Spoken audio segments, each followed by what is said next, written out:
નમસ્તે મિત્રો, હું છું ડૉક્ટર હિરેન પંડ્યા।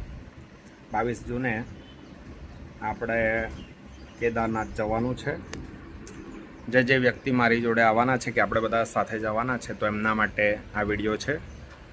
કેદારનાથ જવા માટે પહેલાં તો બધી તૈયારીઓ, રાત્રિ આપણે ત્યાં ઉપર રોકાવાના છે, તો દરેકે ત્યાં થોડો ઓક્સિજન ઓછો હોય માટે શ્વાસોશ્વાસની ક્રિયામાં થોડી તકલીફ પડી શકે, તો દરેકે એક પ્રાણાયામ કરવાનો છે।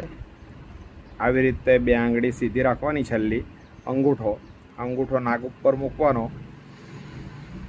આ નસકોરામાંથી શ્વાસ લેવાનો, વચ્ચે ઘેરવાનો, આમાંથી બીજા નસકોરામાંથી બહાર કાઢવાનો, વચ્ચે પાછો ઘેરવાનો, પછી જેમાંથી શ્વાસ બહાર કાઢીએ એમાંથી જ અંદર લેવાનો, પાછો ઘેરવાનો અને બીજા નસકોરામાંથી બહાર કાઢવાનો। આવી રીતે પૂરક, કુંભક અને રેચક આવા 3 પ્રાણાયામો કરવાના છે દરેકે। લગભગ 20-25 મિનિટ રોજના સવાર સાંજ કરવાના। 100% આ કરશો તો એને ત્યાં ઓક્સિજનની કોઈ તકલીફ થાય નહીં। બીજું કે રોજના 15-20 મિનિટ ચાલજો સવાર સાંજ, તો તમારી ફિટનેસ સારી રહેશે। અને જરૂરિયાતની વસ્તુ શું લેવાની એ હું તમને બીજા વિડીયોમાં કહીશ।